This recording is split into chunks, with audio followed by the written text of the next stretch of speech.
Robo-Olimpiada.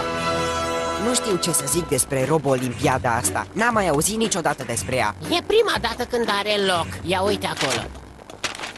Veniți la prima Robo-Olimpiadă anuală și suferiți o umilă înfrângere. Da, asta mi se pare cunoscut. Eu vă înscriu în competiție, voi mergeți să vedeți cine sunt ratații ăia.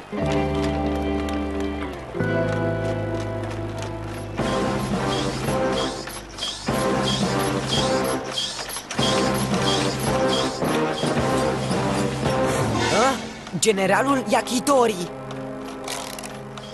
Încă două, știi că poți.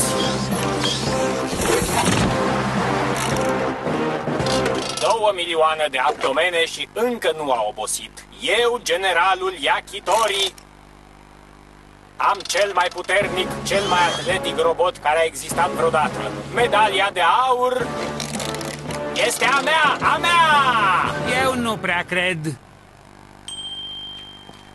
Toată lumea știe că la Robo-Olimpiade nu contează numai forța, trebuie să aibă atitudine potrivită și stil. Robotul tău trebuie să fie mai scump decât ceilalți. Ai înțeles? Fiți gata acum să-l cunoașteți pe Crulio!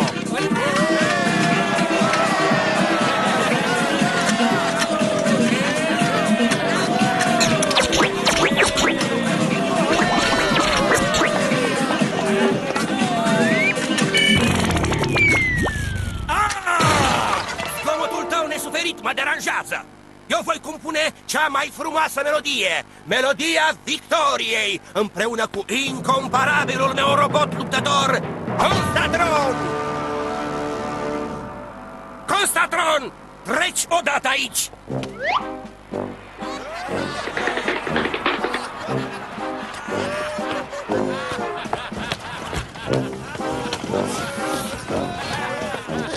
Chiar trebuie să fac asta, șefule. Mi-e frig la funduleț. Poate că ar fi trebuit să te gândești la asta înainte să scapi lapte pe circuitele adevăratului meu robot luptător. Scuze, șeful. Gata, v-am înscris. Oh, locul ăsta e plin de tipi răi. Da, de asta sunt îngrijorat. Uite, Ro, am făcut rost de niște căni de colecție robo-olimpice pentru noi. Scuze, Tommy, a ta să spart. Scuze, Ro. Uite-te la ei! Ce jalnici sunt, cu abdomenele lor penibile și cu muzica lor! Nici măcar nu știu că Robo-Olimpiada a fost ideea mea! Noi vom distruge pe toți și apoi tu, Bjorn, botul meu, vei fi cel mai tare robot de pe pământ! Începe acum! E timpul să ne vadă fețele victorioase! Fii mai rău, fii mai învingător! Da, e bine, să mergem!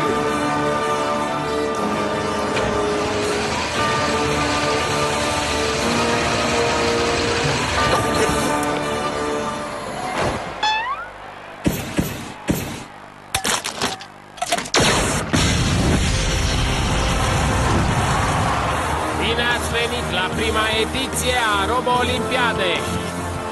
În câteva momente va fi dat startul la prima probă, 10.000 de metri gardul. Roboți, pe locuri, fiți gata, start!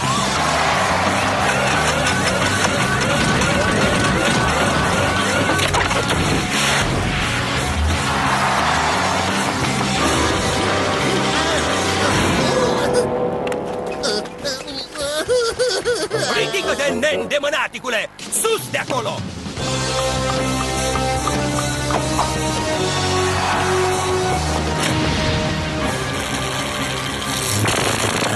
Hei, ce se petrece acolo?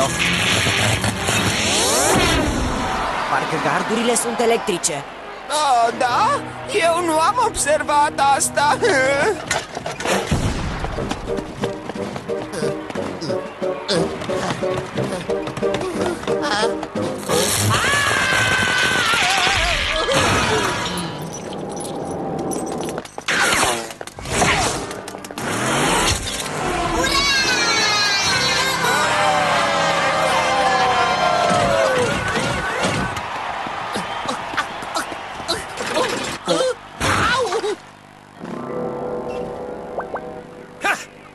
mergi ca o fetiță, Constantin!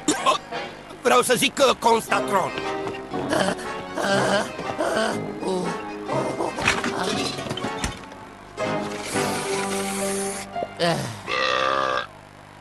Ciocolată și calciu pentru oase puternice.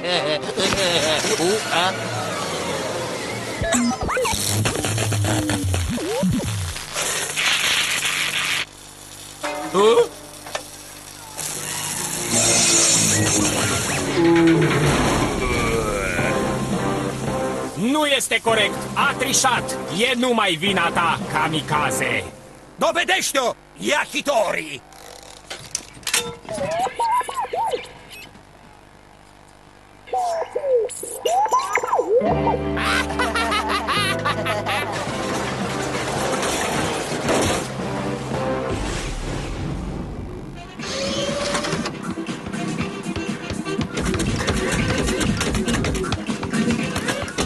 Așa, băiete! Am dat o avere pe el, dar merită fiecare milion în parte.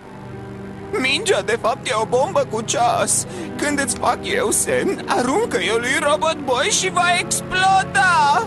Da!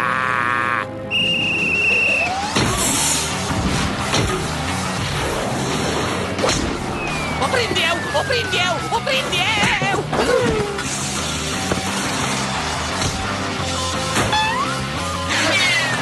Aici sunt!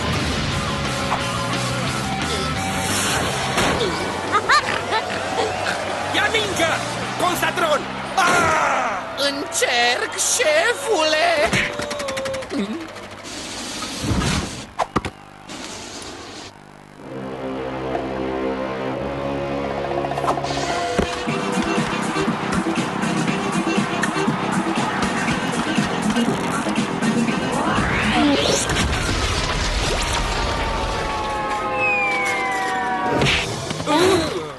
Oh, nu! M-am stricat din nou! Oh, nu se poate! Uite! Hai să facem schimb! Eu îți dau pentru capul lui Cruliu această cană de colecție. E ultima! E ultima? Într-o zi o să valorezi o avere!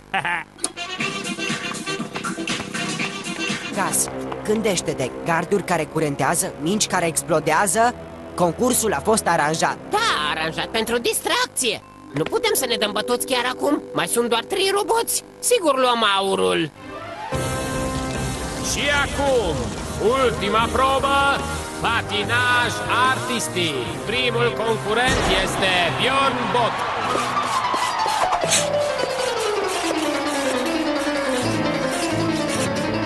Magnific! Chiar eu am făcut coregrafia!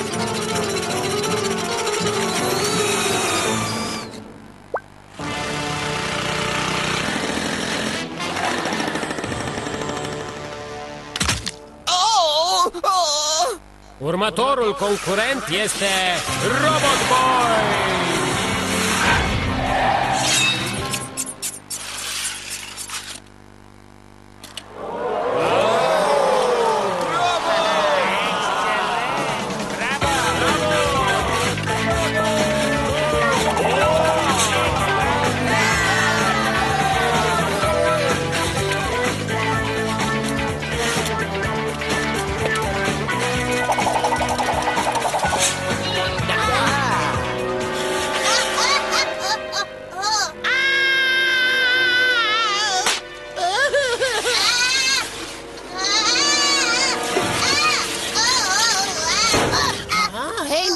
Dansul pe care îl pregătisem.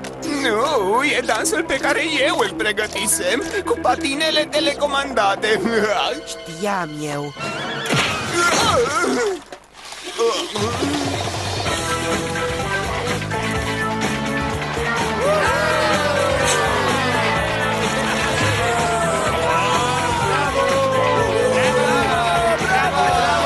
Bravo, Robot Boy! Zap!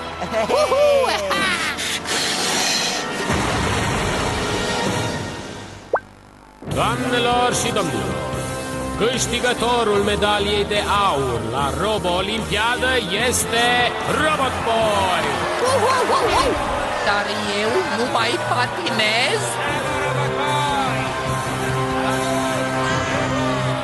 Nu mai fi trist! trist, Bjorn nu pierde niciodată. Totul merge conform planului meu. Da! Medalia de aur e de fapt un dispozitiv termonuclear care va exploda la gâtul lui Robot Boy. Da!